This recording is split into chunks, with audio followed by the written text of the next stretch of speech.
You know, some of the hopes I have for Splatoon 4 are really small things that I'm convinced only a few people care about. And today, I'm gonna go through that. 25 things that I would put in my Splatoon 4 wish list. If you're curious for 10 large changes and 5 big new ideas, I've already done my own videos on those, you can check them out in the description. Everything said here will be brand new to this video. With that being said, let's get started. First off, a small thing I care about in stage design. I know I've talked about the topic to death, but I have one big hope for Splatoon 4 I haven't mentioned. I want every single stage to have a gimmick. Whether it's some mechanic like the Piranha pit conveyors or fans on Ancho or Marlin, or just the stage layout has something super unique like the bridge on Hammerhead Bridge or the verticality on Moray Towers, the split mid of Camper Bluefin, anything like that counts. I want the devs to challenge themselves to give every single stage something completely distinct to that map. Or I guess you could copy gimmicks on multiple stages if you really wanted to. Number 2, I want boost pads on normal stages. Sponges and rails were single player mechanics that became staples for multiplayer. This is the third one that should have happened. Obviously you can't have people fly across the map like you can in that one shifty station, but you can easily use it to help people climb tall walls. In fact, it's probably the best way to make stages more vertical. You could use it if you wanted people to move faster along the ground, or maybe even just a few small, tiny jumps with it. The movement would still be predictable after a while, so I'd imagine there's some trade-off there. This is just such a fun idea that really should be in the base multiplayer stages at least a little bit. Number 3, boost main weapon power. What I mean by main weapon power is how powerful the main weapons are. It kind of makes sense, right? Let me give an example. Splatoon 1 has really good overall main weapon power. Even some of the weaker weapons feel better in that game because there's a ton of things you can do for those weapons. Some are good, some are not so good, but they were pretty creative. Chargers got partial charging, brushes had damage overlapping, rollers had wider hitboxes generally, stuff like that. Now, I think Splatoon 3 actually does have a good balance of this with its very upper echelon of weapons. Stuff like S-Blast, Decavitator, Squeezer, Splatana Stamper, Slosher, you know, the very best weapons in the game, do a pretty good job of those. But I think the majority of weapons could stand to be a bit stronger. We're currently trending in this direction, but I still feel like the buffs are a little bit too safe. Number 4, local multiplayer. Do you guys remember the local multiplayer of Splatoon 1? Probably not, because it was bad. But like, come on, this is long overdue. Have some kind of 1v1 mode, or being able to play with 2 people on the same console. I'm not sure exactly how you would do it, but I hate that it's not even an option at all. Even if it's a tiny side mode, sometimes you just got 2 people on the same console, and they should be able to at least do something with this game. Bonus points if they allow you to have multiple people in the single player campaign. Some kind of co-op would be cool, even if it's some kind of assist mode. Number 5, folders. So, you know how you could sort weapons by freshest fits with their gear? I want to just be able to sort the gear and weapons I use the most. Like, when I'm making a build, I have to look through so many different options. What if I could sort them? Maybe I want to sort all the hats by if they're red, or maybe I just want to have a folder of all of the gear that I would ever use in a build. Maybe I want a folder of all my favorite weapons. Just something so that I can scan for what I'm looking for more easily. Number 6, access music from the previous games in multiplayer. You can use them in the lobby, but nowhere else for some reason. If I play a multiplayer song from Splatoon 1, then boom, I should be able to load into a game and have access to that music. It would be awesome. Up next, number 7, no music option for the replay mode. So, I get that the music being a requirement for multiplayer battles will probably never go away, even if I think it would have some benefits. Guys, I'd love to do some cool editing with songs in the background, but it sounds so bad with the game music at the same time. That being said, I do a lot of coaching, and I could safely say the replay mode does not need to have the music. Let us toggle it off. I have heard what every single battle music song sounds like at double speed, because you are forced to listen to it at double speed. These songs were not made for double speed. Number 8, a single player time trial / speedrun / ghost mode. Okay, you know how in like a Mario Kart game, you could upload a ghost and race against other ghosts? Yeah, I want that, but for Splatoon. Let us upload and see a leaderboard for how fast people have beat a level, and have it so you could race a ghost. They could even just be similar to those holograms you have in the training room, maybe in a little bit higher of a frame rate, but it would be so cool to actually be able to race and see what people are doing differently, and I think it would be big for speedrunners.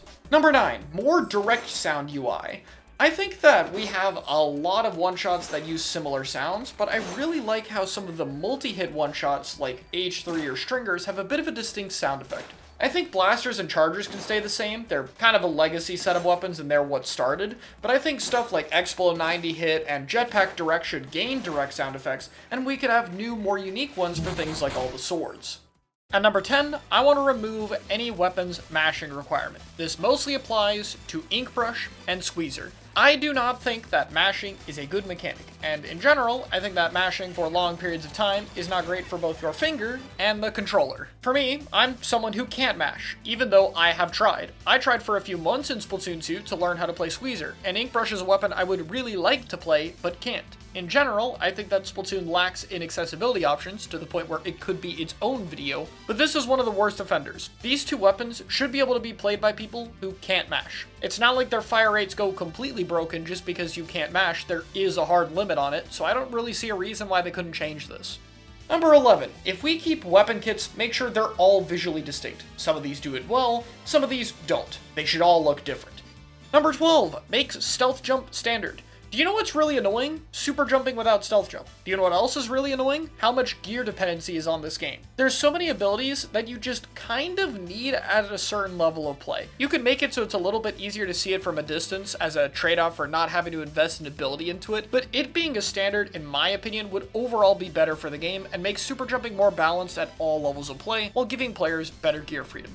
Number 13, either make new weapons or buff some of the non-shooter supports. These would be things like Reflux or Flings-a-Roller, for instance. I think the shooter support slot is a little bit too common, and I would like to see a little bit more options be possible to play. This could also maybe include a buff or better kit to the Dreadringer.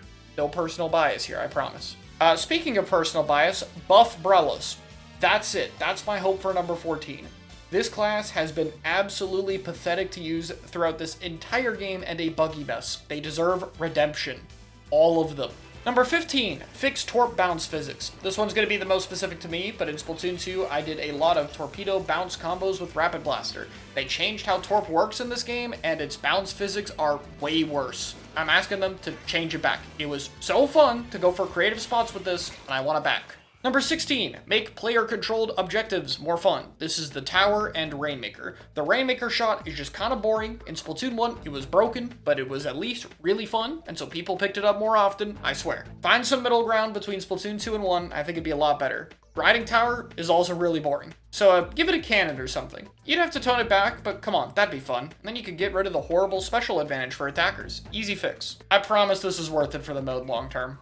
Number 17, fix slope jank. There is some bugs with slope painting with chargers, and also some explosions just don't hit over the tiniest of ledges. I'm looking at you, Reeve Slider. Number 18, get rid of or at least try and nerf every form of objective cheese. This is Kraken being able to grab Rainmaker really easily, Slider capping the zone, Shrike capping the zone, Booyah clearing the tower, Rainmaker insta-pops, being able to super jump in with power clams, all of that. Obviously you can't fully fix everything here, but I think we could make it a little bit better than it is now. Number 19, when we order gear, give us the main ability, guaranteed. I get they probably changed this so you would have to use chunks to replace it, but that is a lame reason and gear making is way too time consuming. Players should be rewarded for seeking out gear and ordering off of others. The main ability is a very easy way to do that. At number 20, I want to give a list for 3 things I want for every single special in the game. Basically 3 things they should never do. Number 1, no global range. I don't want anything that can target me for free across the map. There should be some way to make it harder to hit me. Number 2, no chainable HP. Every time we have had chainable HP or invincibility, it has turned out very bad. Just don't mess with it. If you want a chainable special, just use Tacticooler. And number 3, no invincibility specials. I'm a defender of Kraken. I don't think it's that bad, but it's also very clear that almost everybody hates invincibility, and I gotta be honest, it's pretty limiting design-wise. Probably do without it. Next up, 21, let us buy snails or have an alternate way of using them. You can only get these during Splatfest, and that is way too punishing for people who do not have free schedules, and just in general. Number 22, when you shoot someone with a blaster and hit multiple people, you can tell. In the future games, you can't tell. Fix it. Number 23, let us see more of the phone app stuff off the phone app, either in-game or at least on a website. It would actually be cool if I could show this on stream. And just in general, I don't like having to look at a tiny screen. Number 24, get rid of the X-rank region split. Regional matchmaking exists anyway, so I don't see the point. They literally had to ban Japan from entering NA because of how much easier it was to farm badges, and all it does is make the queue times longer. So it is basically pointless. Finally, at 25, make weapon/sub/special title badges unlockable through experience with that main sub or special, not RNG in the shell-out machine. Seriously, like 4 stars to unlock a weapon title, or like, I don't know, 500 wins to get a special title. That has to be way more fair. It sucks to main a weapon and just never get the title off of RNG. Anyway, that's my full list of a lot of completely random things I want to see in the next game. Let me know what you think in the comments below. I'll see you all next time.